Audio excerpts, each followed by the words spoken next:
Hello and welcome to the Dungeon Masters Guild House. This is a weekly podcast where I, your host, Matthew Whitby, sit down with people all across the DMs Guild and tabletop RPG space. And this week, I'm overjoyed to be joined by Kayla Bayens. Hello. Hey, how you doing? I'm good, thanks. Yeah, how are you? I'm doing good. I'm glad it's Saturday. Yeah, I mean, for the people listening, it's a Thursday, but for us again, the time travel, it kind of stems back into it. Yeah, no, yeah, it's been I must admit, it's been a good Saturday for me so far, but not quite as productive. But that's Sundays. I've reached the point of like now it's 9 p.m. on a Saturday. Everything is now Sunday's problem. But no, so I guess first and foremost, for the people listening, kind of, what kind of products and stuff are you known for? Like, what have you been throwing out onto the DMs Guild? Pretty much just a ridiculous amount of things. I just got done putting out a Candlekeep Encounters adventure.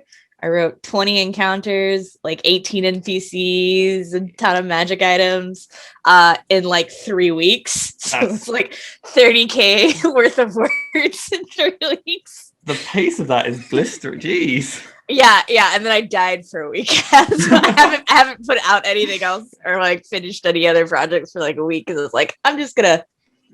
I think it's like you died in brackets justified. It's like yeah. It was a good death. Yeah. I do a lot of sidekicks. I think I'm on like 5 books that are sidekicks. I like fun, crazy things. I did one that was like Star Wars, like making that available for 5e, including like making your own lightsaber.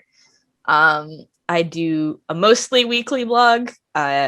I will admit when freelancing gets busy, the blog kind of is the first thing that goes on the chopping block. But yeah, and I also am in an actual play podcast called Gates of Orchid and Iris, which is L5R. So Legends of the Five Rings. Yeah, but so yeah, fairly busy then. that's, and was it so the name of your blog was it just DM Dalliance, isn't it? So the name of the blog is DM Dalliance, and that's kind of the like fake name that I put under some of my personal projects too. Like I make it seem like it's a family cataloging monsters. Yeah, but DM Dalliance is my blog, and I'm going there. Everything's linked because I tried to make sure everything is interconnected as possible. So I guess what kind of did you start publishing on the DMs Guild first, or was the blog kind of long running way beforehand? I was doing the blog for about a year before I started publishing, because I had been a DM for more than 15 years at this point, and I was like, I have so many like homebrewed things and rule things and just situations I've run into. And I always see people asking for help and how do you do this thing, get around this thing, and like, what do you do for death in your game? And I was just like, I mean, I could throw my like notebooks and stuff at people, but I guess it could be nice and like put it into a format someone could read and actually use. It's like I've got thoughts. I've got Yeah, so I started doing like a weekly blog post, and I did that for almost a full year before I did my first project with Adam, which was the Animal Sidekicks one. Oh, fantastic. Yeah. Yeah. No, so yeah, no, it was it. That was actually because I know that with Adam Hancock, he started off with the Animal Sidekick project, and the aspiration for that was like, let's try and bring in as many sort of like new authors to kick things off. And then so it sounds like from that you kind of stuck around on the Sidekick series. Yeah, no, and like when he started doing the whole series where he went through each adventure book and did a sidekick book, I was on like 3 or 4 of them doing sidekicks. So like I'm an expert at changing things into sidekick stat blocks now and making up new ones.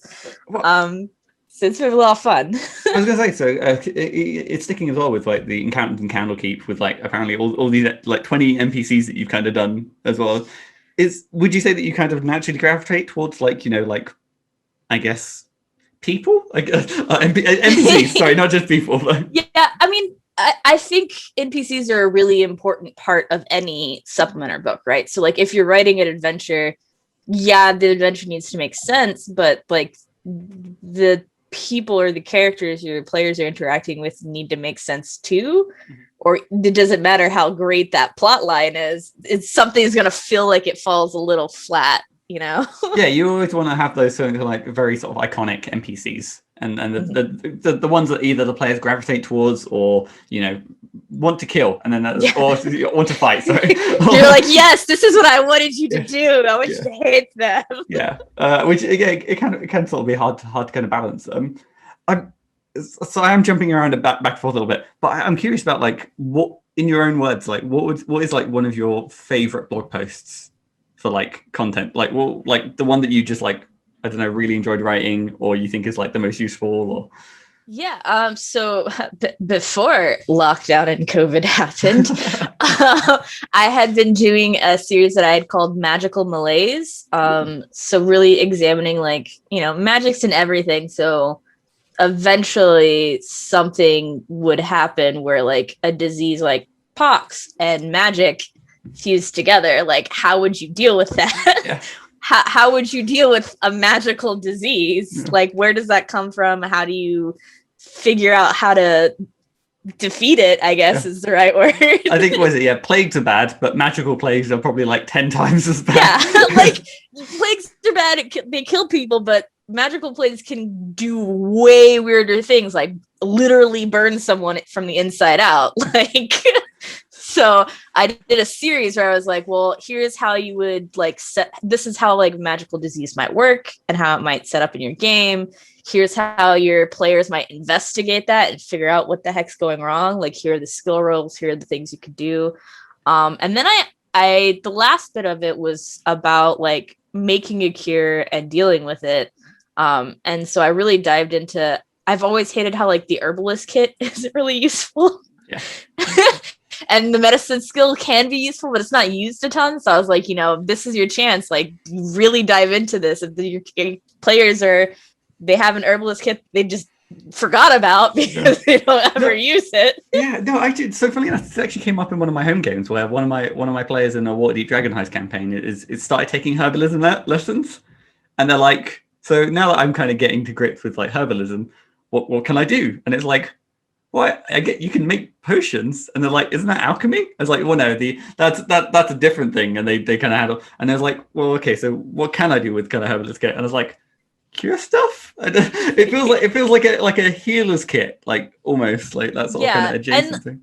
Like it is, and it's like it's in this weird spot where they didn't want to call it a healer's kit. Yeah.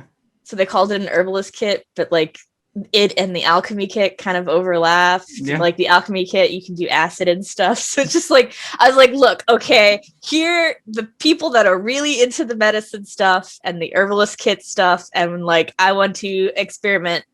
Here you go. Here's a real set. You can do it now. Have fun. No, I must admit, going back to like when you kind of think of like the kind of campaign arcs, like the idea of having like not necessarily like there even being like, okay, you could have the classic thing where like there's a big bad boss who's like, I've released the magical plague. Mm-hmm. But then also just have it like this, there's no big bad boss, there's just a magical plague going on. There's just kind of like the undercurrent for this. Which, yeah, so how long before the world ended were you writing these kind of blog posts? I just want to see how far like ahead of the game you were.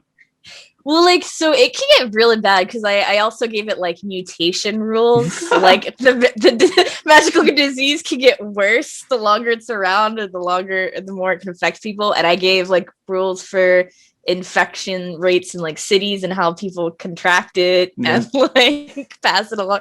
It was intense. It was an intense like 4 or 5 like post series where I was just like, look, I may not have taken biology in college as my degree, but I know people who study diseases. So, I mean, a good chunk of it is online, and you always have that thing of like, well, within the fantasy setting, there aren't necessarily the same level of biologists who are going to be scrutinizing or understanding everything. It's like everything's magic. It's yes, but where I couldn't explain it, I was just like, magic. It works. It works all too well. No, awesome. And yeah, so then I guess so for the kind of animal psychics, then was it just like in your kind of like across like social media circles that you kind of picked up and kind of heard about it, or like? Yeah. So I started following some creators on Twitter, like as my blog started going, and like I was like actively searching out like certain tags on Twitter and like following people. And I found out that the DMs Guild existed like that summer, and I was like, this is so cool, and bought a ton of things as you do. I was familiar with, you know, what they use because I actually worked for an indie company when I was in college, Little Red Goblin Games. So I was familiar with drive-through RPG, but I had no idea DMs Guild existed. Yeah. And so I was following Adam, I think, for like several months, and then he did that call where he was like, I would like people to come write things, and I was like, I gonna take like a monster and make it a sidekick? Yes, please. And so I did the Death Dog. Ooh, it's like Death Dog's not the one with the face, is it? Or is it? It's the one with the two heads. Okay, fair. There's it's the it's like there's a goblin type dog. Oh, the youth, I don't know how to pronounce it. It's YUTH, the youth hound, the like creepy thing. Yeah, it's got a face on it. Yeah. Okay. Yeah. It's weird that I would rather have a dog with two heads than one dog with like a human face. But so how did you go about it? So, was it the case of like, did this death dog, did it talk, or did you kind of keep it as like it is still, or can death dogs talk? I don't think death dogs can talk. They are fiendish though. So I really tried to kind of give it a personality. Because it had two heads. I did, if you could roll on the personality charts we did for all the animals, we're like, they're always disagreeing. Because, you know, that's a trope that I will lean into. Yeah, I mean, two-headed things. It's like, you know, you feed it for a meal, the one head is getting all the food, the other ones are like, come on, let me in. Yeah. And then I looked at what the stat block was like, and the kind of like theme or things that were going for it, and just really kind of dug into, okay, well, assuming like the stat block is a level 0 creature that you encounter before you start up this sidekick chain, right? Like, what could like a really crazy high level death dog look like? Like, what could it do? It's a fiend, so it can do some crazy things, obviously. Otherwise, it would just be a beast type. So what can it do? And I was just like, I'm just gonna have it do some things that could make your life easier in battle. I'm gonna make it a battle dog. It's got two heads. Death is in the name. I was like, it'd be an amazing sentry because one head can sleep and one head can stay alert. Like, I get it. I get magic. Yeah. I'm assuming two heads means two separate brains, so one can sleep and one can.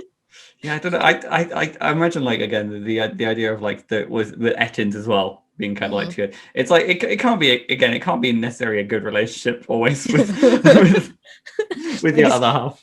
It's your turn. I need to sleep now. It's your turn. You need to get up. Like, I like just 5 more minutes. It's like I've been awake the entire time you've been asleep. So was it kind of from there? Because I noticed that you've got like a few sort of like I guess products like under the banner of Dalliance and stuff like that? Yes. So while I was doing the blog post, I started once a month doing like this monster of the month post where I would take a monster type or a creature type, and that is often overused or, you know, just kind of one of the throwaway creatures that people throw at their players, like ghosts, which, you know, really kind of feel like they're played out after lower levels when you get magic items, spiders, goblins, things like that, and like really diving into how you can use them tactics wise, but also like providing new types that would change them and beef them up in ways that the players weren't expecting, to make them a little bit fresher. So those are all published under the Dalliance DM Dalliance title.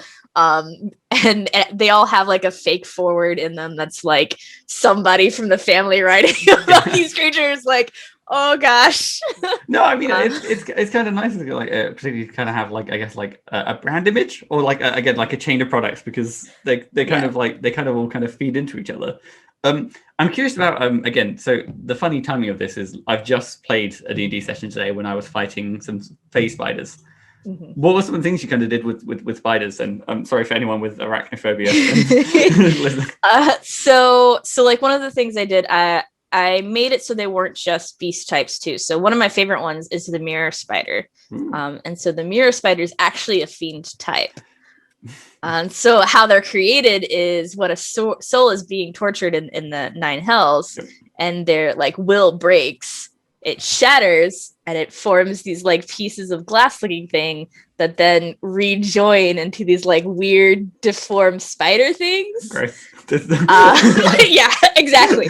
And they're not like really high as far as like AC or HP, but if they do manage to bite you, they send you into essentially like a nightmare state where like the worst thing you could possibly be imagined happening to you is happening to you.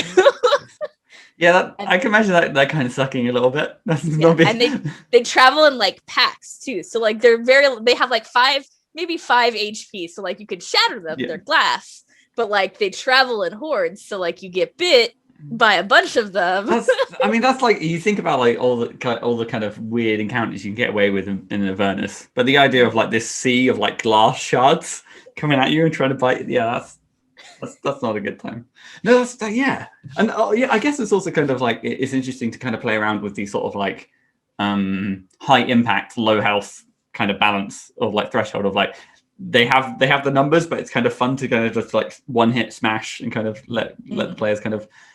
Yeah, I'm trying to think how I would go, because when you said mirror spider, my first kind of instinct kind of went to like either a spider that could duplicate itself or a spider that only exists in reflections.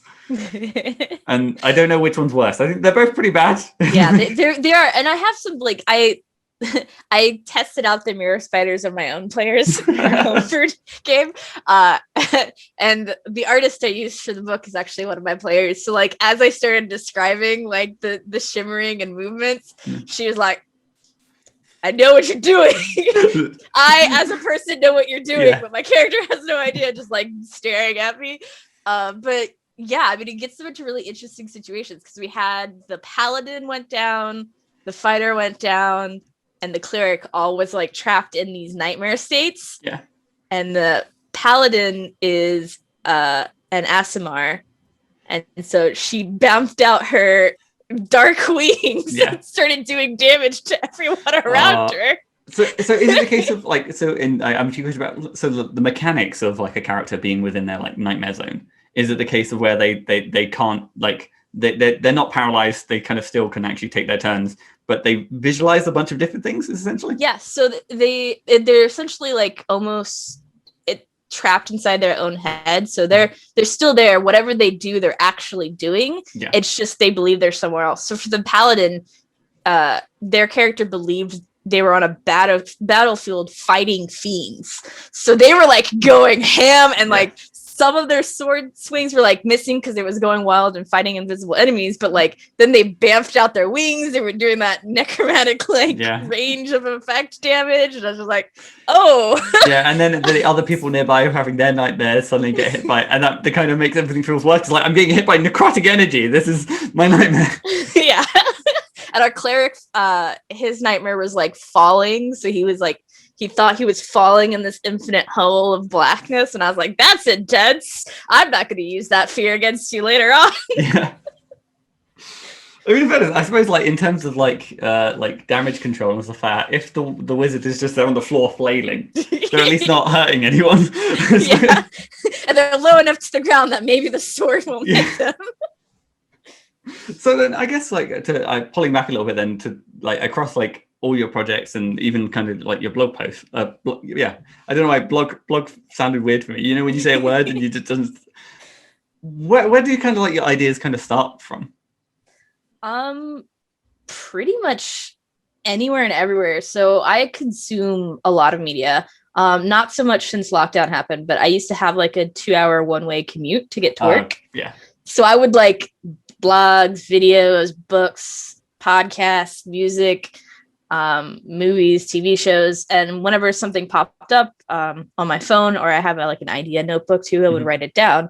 which is actually how I got the idea for the series about the magical diseases, because I was actually rereading a Tamora Pierce book, and in one of her series, a magical disease happens because a neglectful magician or mage was mixing potions, and then every time it failed, they were just pouring it down the drain instead of actually dealing with it. Okay, yeah. So it like corrupted the water system and then got everyone sick from there. And I was like, but what if more? I like it, but more. But what if we made it worse? And I was like, I wonder if like my players could handle that, or like if that would be an interesting thing. And so I wrote that down, and then I started like doing a bunch of research and went from there. I've gotten ideas from TikTok videos, even like the project I'm working on right now with Jess Pendley from UO Publishing. We're doing like a Dark Princess book called Dark Reflections, where we're taking the princesses and being like, okay, what if they didn't have a happily ever after? Or what if after their happily ever after, not everything went very well? Yeah. So now the villain is the princess that you're having to deal with and try to work through and figure out what's going on. Can you I suppose like no spoilers or anything, but can you kind of share who you're focusing on? Yeah, so I'm actually, for that book, there are 12 writers, and then Jess and I are both also writing. So each of us are focusing on one. I'm doing Cinderella. And to give you a little preview, I've renamed her nickname as Cinderhella while we're writing. I bet it's like they kind of set you up for that one. So yeah. And my take on her is like, okay, what if she made a deal so that she could take back power? Yeah. Like, she didn't get rescued with a slipper, but she made a deal so she could take back power and not feel like she was the victim anymore.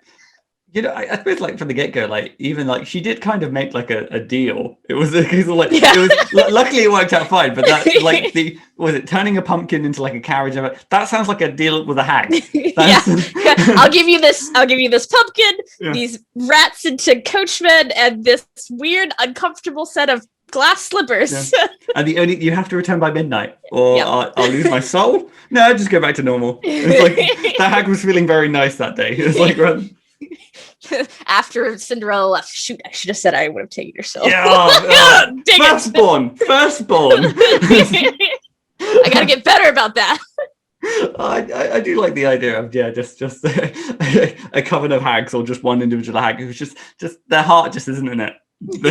Or they're really bad about it and they forget it, and they write on their hand like ask for first born. Yeah, or just soul, and then they say, I'm also gonna need soup. I need hot soup.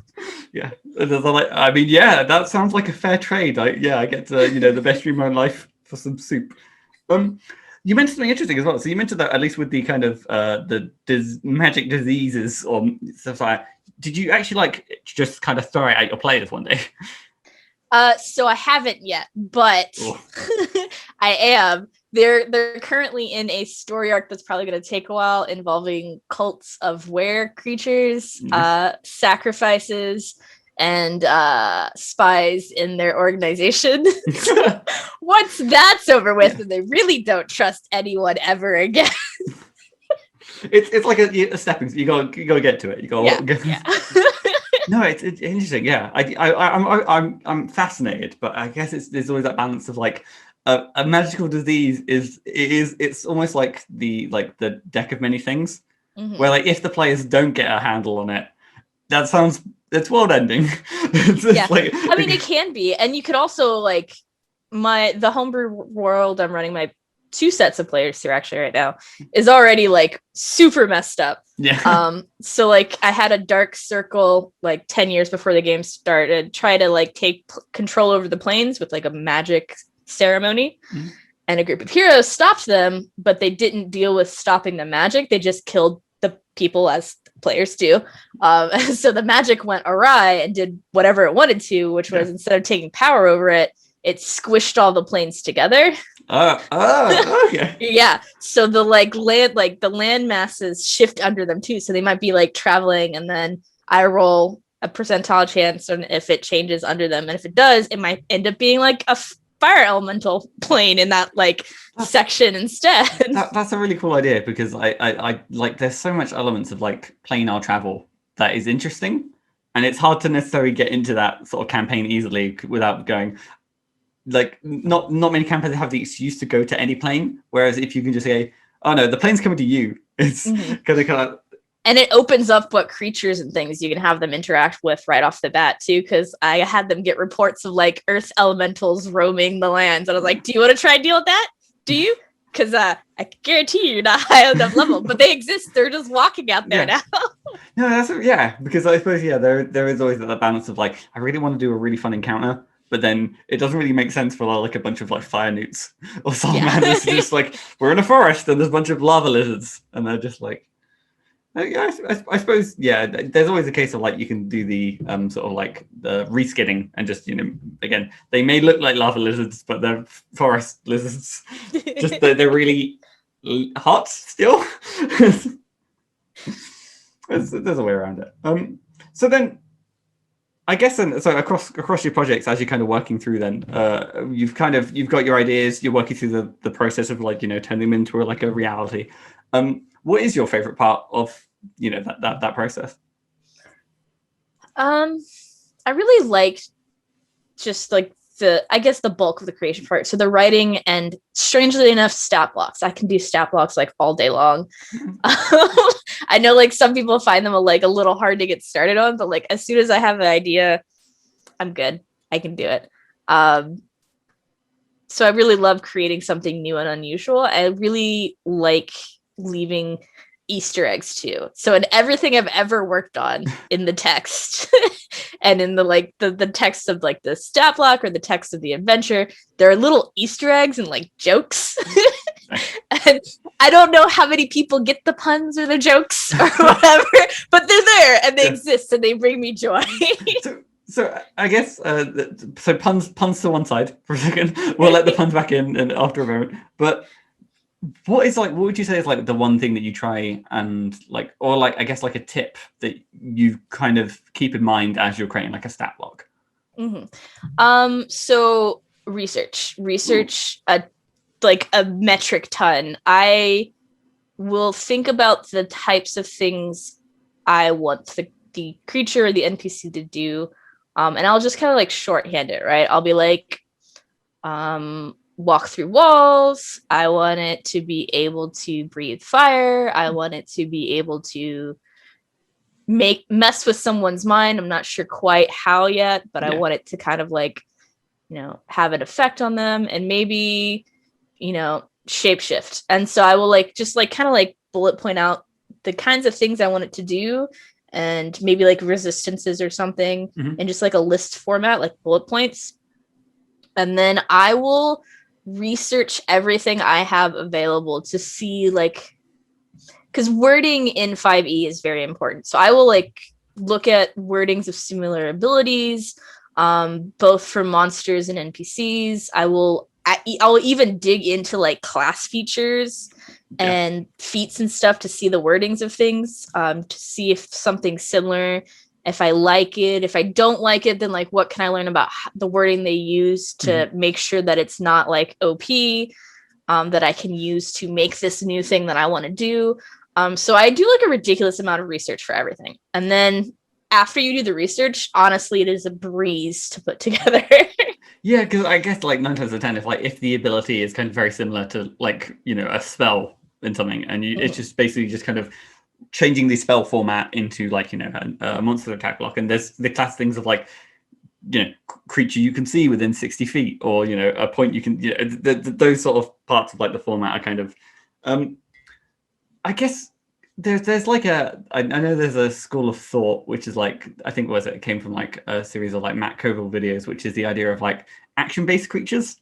So the idea of like giving a creature just like one very crunchy, very, I was about to say spicy. Crunchy, we'll go with crunchy and spicy. It's attacker ability. I'm curious about like, so how do you like, I guess, how do you navigate that exactly to be like, okay, well, this is like this is a cool ability, or this is going to be kind of like make the players go, oh, yeah. Yeah, I mean, you really have to have a clear goal for when you're creating the creature, the stat block, like how you're going to use it, or how you like have an idea you want to use it. Yeah. Like, again, I'll go to the example of like my spider book, right? I wanted the players to not expect what was going to happen, or not even know that it was related to a spider, to know how to deal with it. Mm-hmm. So like I made a duo of spiders called the Trapper and the, I'm gonna blank on the name here. But I made a pair of spiders that worked together, and one of them was really small and it could read the surface level of your mind and create an illusion. Okay, and so it would pick someone that you know and be like, trying to lure you further into wherever it wanted you to go. And the second one is this giant spider that has a magical netting that it holds between its two front weird legs. Yeah. And it leaps at you and it wraps you up and it bites you to paralyze you. And so the two of them working together, like, an illusion doesn't seem like a spider thing. And it's normal spider size. So once the illusion's broken, it's really hard to spot unless you're like up on it. And so people assume like, oh, there's a magic user somewhere. There's a fae somewhere. Yeah. Someone's messing with us, but they don't realize what's actually going on. And that's kind of what I wanted. I didn't want them to know until it was too late. That's yeah. I must say I have the image in my head of like almost like a buddy cop film with like little spider, big spider. Essentially, like the little spider was really small, and then like the big spider, I based the sizing off of like the man-eater, like monkey-sized eating spiders, and then made it even bigger because magic. Yeah. Oh, yeah. I mean, it's a spider that has like magic stick, but no, it's also like I watched a video the other day of like there's a like a demonstration of like a way of like stopping in car chases. So it's like a police car can sort of drop down this again, it's like the two legs with the little webbing, and they just catch up with the one of the wheels and they wrap it around. I just like the idea of like these bunch of players looking confused at this illusion, and there's just a spider going just sneaking up. I'm gonna hug you. And like I gave them lore too, so like if the players looked into it, the lore behind them is like I made this weird like love story lore thing where like it was a hag casting an illusion that someone fell in love with and asked to be with them, and so they got changed into a spider. And then like all this weird stuff happens. So like I try and for the spiders like make up lore that can be weaved into a world that a DM uses, so like they can leave hints maybe. Yeah. So maybe the players don't know exactly what's going on, but they have some sort of like inkling, and then crazy shit happens, and then they're like, oh, so that bard telling that story about the tragic lovers last night, kind of important. Foreshadowing. No, it's I must admit, you get like a good amount of leeway with like creatures, because you look at things like, what is it? There's like the displacer beast, or like, what is it? The flail snail, which has like magically reflective a shell and stuff like that. So an illusionary spider, or I guess the spider isn't illusionary. It just has like a projector on its head. It's really not that far out of the question, and it can kind of bring those moments where the players have no idea what they're getting into. That's a really good idea. And then I guess again, I open the door again. We have to let puns back in for a second. Is any particular examples that kind of jump out as like ones that you're either very proud of or not so proud of, but you can't help yourself? Yeah. So one of my favorite things I did recently, I work with Lydia and Adam a lot, and with one of the projects I worked on with Lydia was Lovers in Arms. So this massive book of NPCs that we like fully fleshed out with like ways you can romance them and their history and how you role play them and all that, and little adventures you can do with them. And so one of the ones I did was I took a mind flare. Okay. And I was like, okay, but what if like Blanche from Golden Girls in a ballroom gown? So the attitude of Blanche from Golden Girls in a ballroom gown, but it was a mind flare. And so like in the stat block, I made a joke about it being sapiosexual, which is like they're attracted to minds. Like that's what they fall in love with. Yep, there you go. Yep. And like when Lydia was going through and doing the layout, I immediately got a message on Discord like, I just noticed this. I love it so much. I was like, thank you. Yeah, no, I have to hats off for that one. I mean, hopefully, I get it. I guess it's like they're into someone for their minds, but then I guess also people they don't like, they're kind of into them for them. Yeah. For their So like, I want to eat your mind, but I want to date your mind. your brain can stay in your head. I like what you've got going on there. Yours, it's better off as food. So then, on the other side of the coin, then, so if the punnery is like top tier, is there like a part of the project that isn't necessarily your favorite?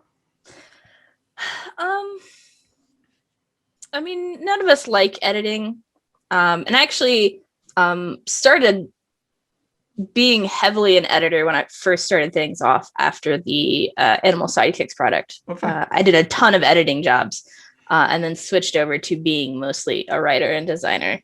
I can edit. I don't fully enjoy it. I just like you started off with like, nobody likes editing. I was an editor for I was, which is why I know no one likes editing. And the style guide too. So like I get that the style guide is so that things look similar and like it all stays kind of in the same realms where it's really easy to use and fit in with the 5e stuff. But sometimes I feel like it's a little restrictive and I just want to like break it. Is there any particular examples of like where you find it's like most restrictive? I mean, it can be really restrictive when it comes to like the way you lay out things in an adventure. So there's like really set ways that you're supposed to do it. Yeah. And I always rebel at that because I like to switch it up. So like fresh. Yeah, but I don't want it to be so different that it's hard for someone to use or to like get used to it enough to feel comfortable to use it. So like towing that line of like the smaller style guide rules I could break, the larger ones I probably shouldn't.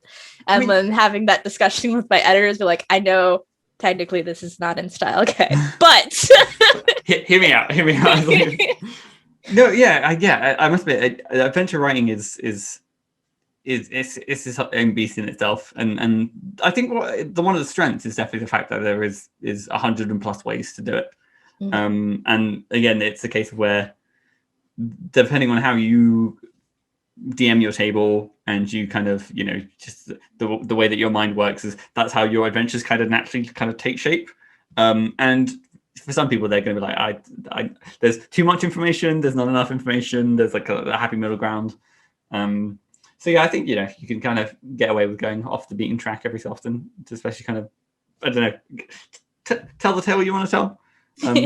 Yeah, and I do that in like small ways. Like the standard really when you're having someone do a check for something in an adventure is only like one option, so like perception, acrobatics, whatever. But like I know that I don't know the makeup of someone's party well enough, and I also know that some skill checks get really overused. Like perceptions all the time. Yeah, so like I try to give a couple options. So I'm like, okay, here are two options that cover very different like character builds. So here's one where like if someone's just trying to brute force their way through it, or someone's trying to like smarts their way through it, here are two skill things that you could throw at them, and this is the info, or this is what will happen from that. And I think you kind of touched on a really good point. It's like there's so many different ways that, like, again, you can't do it with every check to be like, here's every skill and here's how you can use this skill to get past it. And like, again, like acrobatics your way out of a negotiation. And the guy's like, "What? But yeah, no. What I try to do is, at least with each kind of section, I do my best to try and include one of every skill check, at least in some way. And there are those times where it's like, okay, yeah, this. I mean, I don't know. Yeah, to go against the kind of the I guess the what's the Star Guide? I forgot. I don't use it. There you go. I forgot the name of it. The idea of like, a charisma persuasion check and stuff like that is the idea of like you can use persuasion. I think that, and then you kind of throw interrogation into the mix, and then it's like I'm depending on the situation, just being able to sort of say that like, oh, you understand the history of this person. That's another way to kind of negotiate or gain advantage on the check. But basically, 100% I agree. It's just there's so many different ways to get to go about it, and I think the ones that can kind of accommodate to as many different like player types. Mm-hmm. I think those ones kind of flow a little bit nicer, or like no one feels left out, I suppose. Yeah, and that's the thing. Like, I don't want the skills to feel overplayed, but also like I don't want one player the entire time making just like persuasion checks. Or it's just like, every door's locked, and it's like, wow, go on. The rogue is just like, okay. Like with my wrist. Yeah. Like, can we take a break? My fingers are starting to cramp up, guys. And the barbarian's like, can I knock this one down? It's like, I think it's locked first. Let the rogue. But it won't be locked if it doesn't exist anymore. Yeah, I feel like that's an ongoing argument that the rogue and barbarian will have forever. Of like any door that is closed. But yeah, before I get into a rant about doors. So then, awesome. And then I guess across kind of everything that you've done, is there like a particular design choice that you've made that you're like particularly proud of? I will say I am most proud of, I gotta say, like some of the NPCs I did in that Lovers in Arms book. Because I tried to pick really bizarre things to just try and make work. I have a gift power couple in there. Nice. That's from both sides of the war. Sorry. I got confused because there's was it the Gith Yankee and Gith, but then there's also Gif, the giant hippo people. Yeah. So not Gif, but Gif. Again, I feel like a hippo power couple, and I feel like that's that would be pretty cool. I might have to keep that in mind in case Lydia asks us for more NPCs. You're welcome. You have that one for free. But no, sorry, GIF. Yeah, and so I did that. I did the Blanche ballroom gown mind flayer. I did a genie type character. I picked like, I essentially wrote down a list of like creatures in D&D or like races in D&D and was like, let me cross out all the normal ones. I'm not gonna do any of these options. I guess this is kind of like a question that's kind of unique to this product of like Lovers in Arms, but what is the kind of the process of taking an NPC and then writing them in a way to make them, I guess, romanceable? Mm-hmm. So we worked really hard to make sure that we ran the gambit of diversity. So we have we made sure to list out like, you know, what they identified as, sexual orientation, sexual identity. We also like gave you background on them that you could use. Mm-hmm. We gave you RPing as, but also being in a relationship as. It's two different sections for us to run the like DM through. Mm-hmm. How they might interact, because, you know, at first they might not act the same way as when you're in a relationship with them. Like, you know, the bard might act like a flirty player just because that's a bard, and then in a relationship you're like, oh, soft boy. Yeah. Like, I was gonna say, like, you know, was it like the sort of like ball gown dress, like as you kind of get to know them, and then once you're in a relationship, it's like, you know, like sweatpants and exactly. And then we went into detail on, you know, things that they like and dislike, things, gave them like a lot of meat for personality, essentially, like way more beefed up than you would a normal NPC stat block. Yeah, because we're assuming that a player, obviously, if they're going to be romancing an NPC, is going to be interacting with them a lot more than a normal NPC. And then we gave them actually like a roll table of milestones that players can unlock. Nice. So depending on the character, so like found a rare book and gave it to them leads to this kind of scene happening. Being in a fight with them, like battling beside them, leads to this kind of scene. Beating them in chess leads to this kind of scene. So things that, but specific to each NPC. So like, I did a Triton character, and if you went treasure hunting with her, you unlocked one of her milestones and got like a special scene with her. I guess as well. So I suppose with the kind of the stat blocks you're providing, I guess it's not the case of like they weren't scaling stat blocks. So if you were like, were they?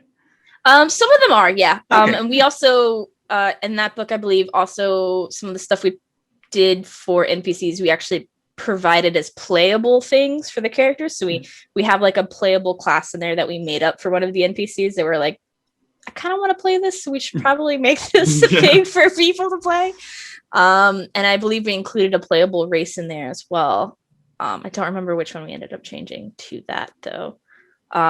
And you know, we also include, like, to help the DM out, each NPC had one or two special like encounters or quests that you could go on, just because, you know, who doesn't need more encounters? Yeah, no. Again, it's the idea of like, you know, these people aren't just going to kind of, you know, just follow along. It's going to get to like they have like their own goals and ambitions that they kind of want to help out with. Again, the reason why I ask about the balance is I was just imagining like a first level party. Again, one of the players now romancing this mind flayer.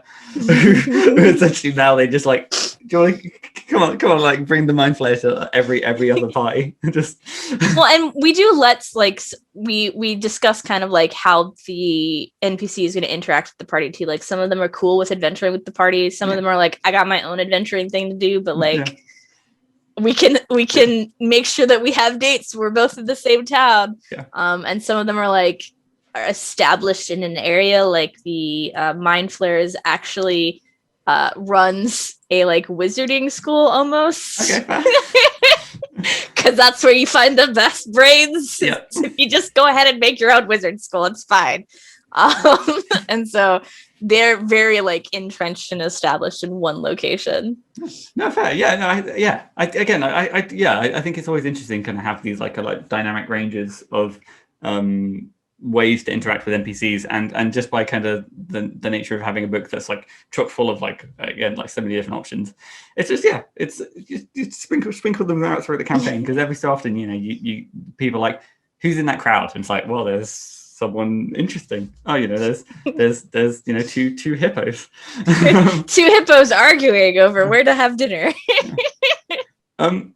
So I guess pivoting slightly away then, is there like a lesson across your whole journey that you kind of wish you'd learned maybe a smidgen sooner? Honestly, two big things. Don't be afraid to ask someone you see, like a creator, if you can join a project or if there's something they need help on. Because honestly, the more I talk to fellow creators, they're just like, people are so scared to talk to me. I just want to do stuff with people. And I'm like, that goes both ways. So like, you have to talk to them too. So don't be afraid to do that. And also, like, don't be afraid to submit to a project. Like, the reason a lot of us put out forums for people to join larger projects is because we want to pull more people in. Like, that's how you get the really cool products and the really cool like viewpoints, is just pulling more people in. So just hop on one. And if you're upfront and you're like, this is my first one, that's perfectly fine. I mean, Adam was really nice when I joined the Animal Sidekicks, and I was like, I will follow this template that you have laid out for me. This is my first time. I will do my best. And as they say, the rest is history. No, yeah, like I said, I can only I think I've mentioned it a few times before that I, you know, the work that Adam did with Animal Sidekick and kind of beforehand, it's lovely, especially kind of like, again, the you kind of reach that, I suppose you reach that point in kind of creating where you're just like, I've created a good amount, now I want to supervise. Or you're just like, I want to create too many things and I can't wait for other people to start it. So I guess I got to do that thing now. It's almost like, was it like the mind flayer starting their own wizard school? It's a case like, I want to create cool stuff, but I need more people. I'll train more people, and that way they'll just, you know, naturally. Wow, maybe we've learned something dark about Adam. Slowly building a sidekick army. He got too powerful now. He can't be stopped. So then I guess looking to the future then, if not developing your own sort of sidekick army, do you have like a particular kind of dream project? I have several. So there are several big ones that I want to do. One is I actually want to try and make my own system. Ooh. I've been like toying with it for a while and like secretly diabolically tweaking it. But there's this trope in like sci-fi films, right, where something weird happens, they go to another plane, they find a portal to another dimension, something weird happens on Earth, and they have to send in a team of scientists to figure it out. And so always first on the chopping block. Yeah, the scientists, they're disposable, it's fine, go. And so I wanted to figure out a system of having like a team of scientists with specializations that do go into an unknown environment, like keep it kind of loose so like the DM can make whatever weird thing they want to happen or it to be, but like providing the rule sets for like how do you figure that out? How does like a geologist go to another planet and figure out what's going on? Or how does, you know, someone who specializes in biology and maybe, you know, plant life go to another planet and figure out the heck's going on? I suppose it would be the case of that. I imagine the geologists were like, well, this isn't Earth. I can tell you that much. This is not Earth rock. This is different. We're not in Kansas anymore. Yeah, that's their hands. My work is done. I've yeah, awesome. So coming up with that and making it, I wanted to make it like DM lists or storyteller lists. So it's like, it's really like a team trying to figure out what is going on. Have you thought about, I guess, the ways to, again, because there's a number of like DM list systems that kind of make do with like a deck of cards or like you think about going kind of that route or just keeping it again? Yeah, I was thinking, so there's a really cool system called, well, I mean, they're both the same system, Questlandia and Norlandia. So they handle the DM list, storyteller list thing in an interesting way where when something new pops up, you write it on a note card, and the person who, like, there's one player who owns that note card. So if a question on that thing comes up, that player will like give an answer, and then the group's like, yeah, that makes sense, or no, that doesn't make sense. So like it could be like alien creature with teeth, and then like one player can own that, and then it's like a collaborative thing of like yeah, that's awesome. I mean, I guess I'm very much those systems are always interesting because I suppose they kind of by the end of it you do have this kind of collaborative story kind of told from everyone kind of pitching in and telling their part. Yeah, and it's almost kind of like, you know, tabletop role playing laid on top of like an even thicker layer of improv than most tabletop games because there really is no planning happening because there's no one running the session. No, awesome. And then how damn. And I imagine so that's kind of the inner workings of that is kind of still being kind of fine-tuned. And like, you know, I'm trying to figure out, you know, how to set up the rules for like making a character, because like I know the types of sciences I want to do, but I don't want it so complicated, so I'm like trying to figure out how to distill the sciences down to something manageable. Which I can't imagine. Distilling a science is probably not an easy task. It's really not, because the, like, you know, when you're in grade school or whatever and they're teaching your science, they're like technically lying to you a little bit. Yeah, because they're like, you can't fully understand all of this, so we're gonna lie to you a little bit to make it simple. Like I said, you say biologist, and then like there are like, I don't know, like 300 subsections of biologists. It's a case of like, we brought a biologist along. It's like, what, for plant or human life? And it's like, well, no, not human life. We're talking about like animal life. It's like, well, it's alien animal life, or is it more like? Like what's your focus study? Vertebrates. My study is vertebrates. The scientists are stepping onto some planets. Please let there be spines. Please let there be spines. Hey, there are spines. I'm a little concerned. Yeah. I can help somewhat. I'm scared, but I could help. No, awesome. And then I guess, well, we spoke a little bit about the community kind of as a whole then, but I guess to pinpoint and kind of draw attention, who are some of the people in the community and surrounding space that kind of particularly inspire you? Yeah, so I mean Adam obviously, because like without him, OG, I would not be publishing things in the DMs Guild. Yeah. But Lydia Van Ho too, like I mentioned, I've been on several projects with her. She is amazing to work with, or they are amazing to work with.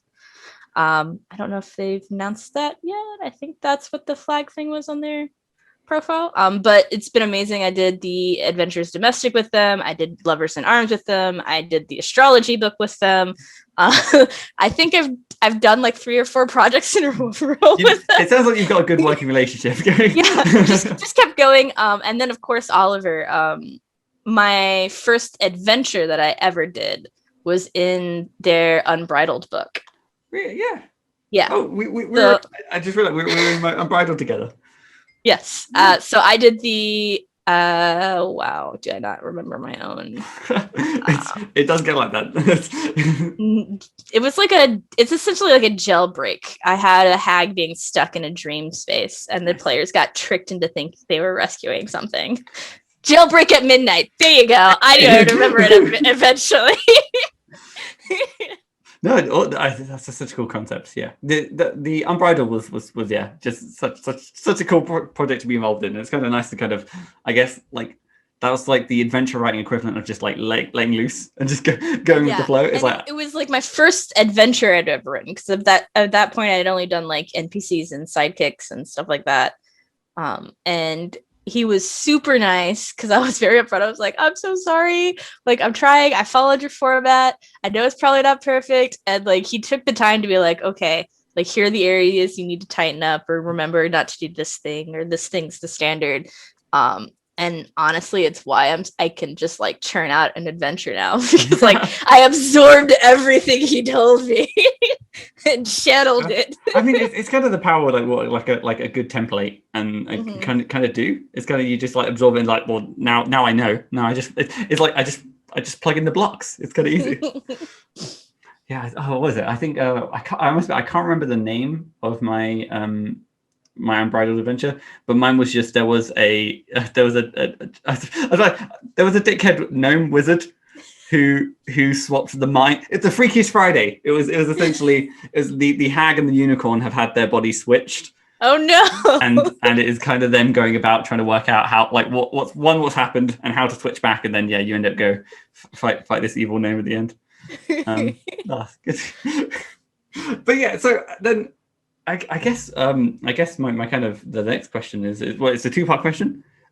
First, what are you currently working on?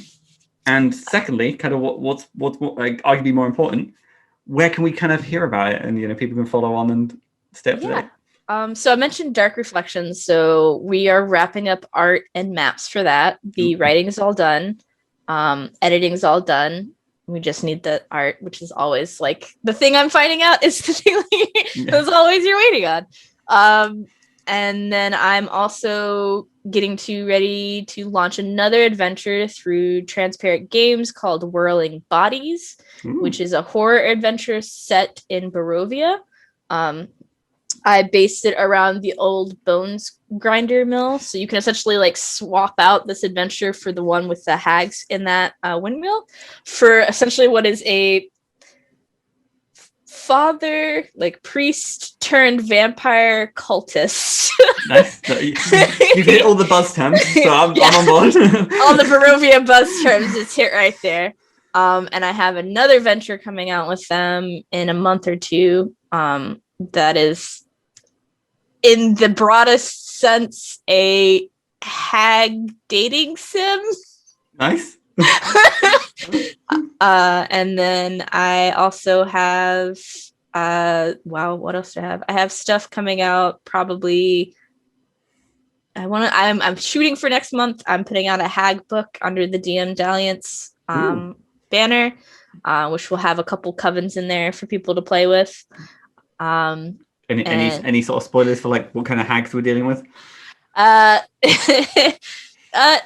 interesting. Yeah. Sorry, guys or players. Not sorry. That's all. I always say that every time I put it out under one of these monster things. So I'm like, sorry, players. Like, let me know how you almost died. I guess. Yeah, and I have a bunch of other stuff coming out that I'm working on in the next couple of months that should be dropping here soon too, that I believe I'm under NDA on, so I'm not allowed to talk about yet. But yeah, so that should be fun. You can follow me on Twitter at justthinkingk. I post like everything I do there. And the blog is also linked to everything. So anything I publish gets linked under my publication section on my blog. And any of the wacky things. Normally, a wacky thing with a monster ends up being a blog post before I make it a full book. Because I'm like, what if? Yeah. So if you want a preview of some of the wacky monster things coming up, just look at all of the Monster of the Month posts, essentially. All of the great kobolds and all the other stuff. There'll be like, there'll be links to both your Twitter and your blog down below that people can kind of check out and make it set up. Yeah, it's kind of nice having a blog because kind of like, oh, it's spoilers. And then 9 times I bet over the course of writing the blog, you don't even know it's a spoiler yet. You're just like, I just want to write this, and it's like, well, I gotta do more of these. yeah, I'll write it, and then I'll be getting questions or something on Twitter or in Discord, like, oh, like I saw you posted this like homebrew rule set or whatever, or you mentioned this, like, what do you mean? And I was like, oh yeah, I guess I have talked about the weird way I handle death in games. I should probably like make that a supplement. Yeah. No, awesome. Well, I get, so looking at the time, Kayla, we have managed, again, it's always a case of like the hour, it just flies. No time travel needed this time. Thank you so much for taking the time to sit down and have this chat. It's been delightful. Yeah. Awesome. I loved it. Like, I'm always happy to chat about tabletop stuff. You do not need to twist my arm for that to happen. so yeah, if there's anyone listening with their own podcast and you want an excuse, by all means, yeah, invite Kayla, and then the hour will go. You won't even know. If you don't mind, I have some things that I need to plug and promote. Yeah, go ahead. March is a busy month. I have 2 Kickstarters going live, or are currently live. They're ongoing. There is Steve Panketai's Diesel, which is I was about to call it cowboy punk. I'm going to stick with cowboy punk. Mix of Firefly inspired. You're throwing all sorts of like mechanical mods into your body, and you're doing cool crimes and short condensed campaigns, all using a D6 system. It's very cool. I got to write some stuff. Love it.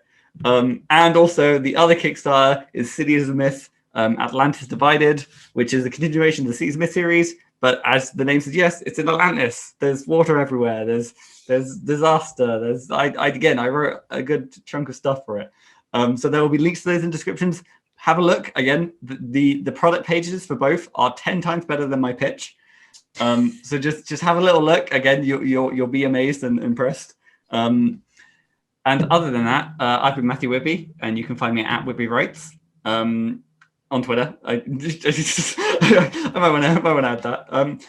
But Kayla, my very last question then to kind of round off this evening. How do you end a podcast? With a bang.